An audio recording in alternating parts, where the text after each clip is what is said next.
Hello everybody and welcome to the Minnesota Regional Prevention Coalition video series. This series is brought to you by the Minnesota Regional Prevention Coordinators and the Minnesota Department of Human Services Alcohol and Drug Division. My name is Dr. Bill Geary and this video series is hosted by Global Evaluation Solutions. The series is designed to help Minnesota Prevention Coalitions improve their understanding of evaluation. So let's get started. Today's topic is, what should I spend on evaluation? This topic focuses on how your coalition can estimate the level of resources needed for an effective evaluation. Today's agenda: first, I will talk about some basic cost issues for evaluation. Next, I will present 4 cost categories and describe how they are related to evaluation. And within that, I will talk about 3 different models for distributing the evaluation work and specific issues relating to software. Finally, we will summarize the presentation and offer some next steps. In general, there are 3 main areas that determine cost. The first can be called level and refers to 3 concepts. Complexity describes the scientific rigor of the evaluation. Evaluations designed to be published, such as formal research projects, obviously require higher levels of evaluation funding. Total funding refers to the size or complexity of the projects. Projects with large budgets tend to correlate with larger evaluation budgets. Finally, project funders or sponsors may have either limits on the funds that can be used for evaluation, or they may require certain levels of evaluation complexity that can add to evaluation costs. Basic cost categories and resource models will be discussed next. Based on national data, it's safe to say that a typical prevention coalition should be allocating about 10 to 20% of your budget to the evaluation. So when thinking about specific resources, we generally divide evaluation costs into 4 categories. They are staff time, equipment, materials and supplies, and travel. For those of you who are familiar with these, you've probably used them before. Our goal here is to talk about how each of these categories specifically relates to evaluation. So when thinking about staff costs, you first have to decide how the evaluation work will be distributed. In general, there are 3 evaluation models describing workload. The first is where most coalitions begin, and we'll call this external or flat fee model. This is where you hire an outsider to take control of just about the entire evaluation. The second, or internal model, occurs when coalition staff and volunteers lead evaluation activities.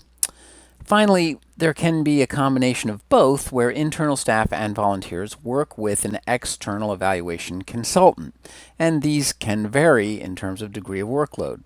For the most part, your evaluation resources will shift depending on the model you choose. This graph is a very rough representation of how budgets can be allocated depending on the model you choose.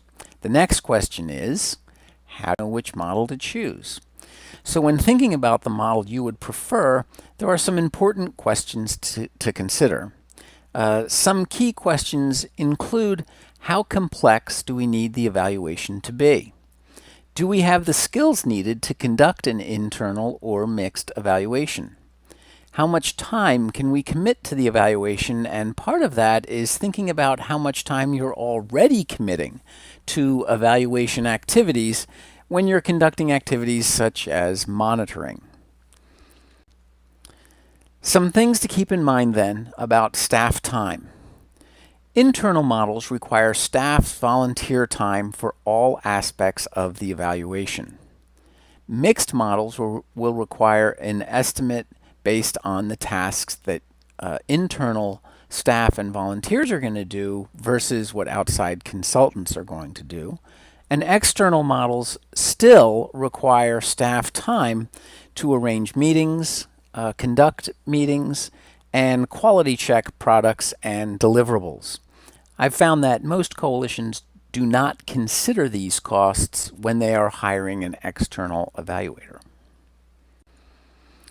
The next category is materials and supplies.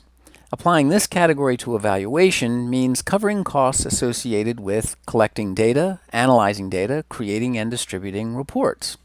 These costs are relatively stable no matter which model you choose, since external consultants rarely include these costs in their flat fee.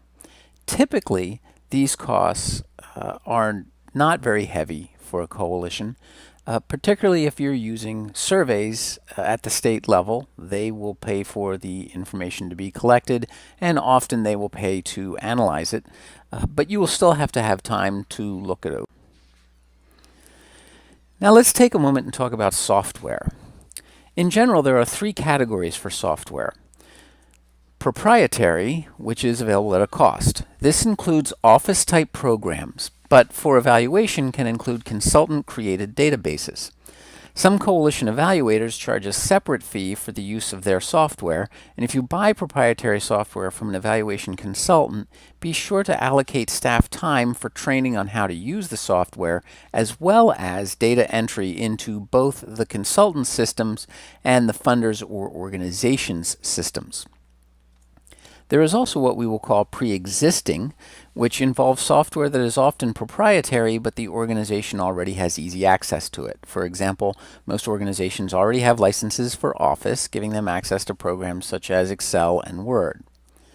Finally, there is open source software, which is available at no cost to the user. This can include free versions of Office as well as other software suites that organizations typically use. Your software costs will vary according to your organization's resources and complexity of your evaluation. In general, I've found that coalitions can usually make do with the traditional Office-type suites, and they generally have access to these. Finally, depending on the evaluation model you choose, you may have other costs for reference books or online teaching website subscriptions that will help support or enhance the skills of staff and volunteers. There may also be costs associated with apps that provide real-time data collection in the community or during meetings. The point here is that many of these costs may already be covered by the organization at some level, and that flat fee contracts will cover some proprietary software but may not cover consultant-generated proprietary software. Equipment costs are typically a small resource category for coalitions. Computers, printers, phones are, of course, necessary evaluation tools, but most organizations already have these items, and generally coalitions do not need new equipment to have an effective evaluation. In addition, most outside evaluators will have their own equipment already and may or may not try to offset their equipment costs across all of their clients. As for travel, there are some considerations to keep in mind. First, if you are thinking about an external consultant, think about where the consultant lives and what travel fees will be involved in face-to-face meetings. Part of this is thinking about how much face-to-face contact your organization actually needs. In general, newer coalitions need more face-to-face contact with evaluators than more experienced coalitions. Software such as Skype, FaceTime, and other meeting software can provide face-to-face interactions while at the same time minimizing travel costs. Finally, for those interested in improving the skills for their staff and volunteers, you should give some thought to conferences or events that will help professional development on evaluation topics. The final step is to develop a rough draft of an evaluation budget. I've provided an example here, and it's located at the website that's cited at the bottom of the slide. Notice how the cost categories are broken down, and also notice how the notes column is used to justify or explain estimates. Remember, when developing this plan, you should always be aware of the cost categories allowed by your funders. As a litmus test, find other organizations who are involved in evaluation and get feedback on your estimates. Finally, if you aren't sure which model of evaluation you want to conduct, develop a few rough drafts of possible budgets and divide the staff costs and other costs accordingly so you can more easily gauge which level of resource best matches your goals. And if nothing else, you can use these estimates as a reference point when negotiating for outside consulting. When trying to figure out which and how many resources you may need for your evaluation, the first step is to have a candid discussion with the coalition. In addition to the questions offered earlier, you may also want to talk about some issues, including, do we want coalition staff and volunteers to develop their own evaluation skills? Are we able to share evaluation resources with other groups or activities that we're conducting? And what level of evaluation are we interested in? In summary, there are 3 baseline considerations for understanding what you should be spending on evaluation. The first is the funder's requirements for the evaluation. The second consideration is that evaluation budgets, just like most other program budgets, can be broken into 4 areas of cost. The third consideration is how committed the organization is to the evaluation.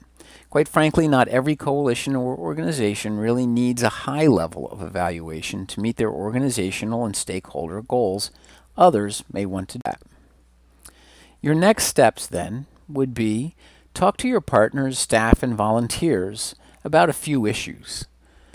You may want to discuss which of the 3 models for evaluation is appropriate for them. For example, if you think the organization should use a mixed model, are staff and volunteers comfortable with the mixed model? What are their evaluation questions? Stakeholders and staff will have questions about the programs and the projects that you're working on. How complicated is it to answer those questions? What questions do they have for other organizations who are already conducting evaluations? I definitely think it's a good idea to talk to other similar organizations and find out what they're doing, but you want to be prepared with appropriate questions. Also, please remember that you're not alone. Most coalitions are doing assessments and evaluation or monitoring of some kind, so reach out to your RPC to find out what they're doing. This is particularly important since often evaluation is not something discussed between coalitions. Get specific with your information gathering. What are their greatest challenges and strengths in doing the evaluation? Which model did they utilize and why did they choose that model? Are there any lessons learned that they can pass along? Finally, ask them what their budgets are and how they're allocated. Even if you don't ask about funds, it never hurts to ask about time. How much time are they committing to evaluation? If you're interested in these topics at a greater level, I've provided a few key research support web links, and you can check those out. If you have any questions about any of this, please reach out to your RPC, or you can contact us here at Global Evaluation Solutions. I know how crazy coalition work can be, but keep in mind the lyrics of the Eagles who sang, "Take it easy, don't let the sound of your own wheels drive you crazy." Bye-bye, everybody.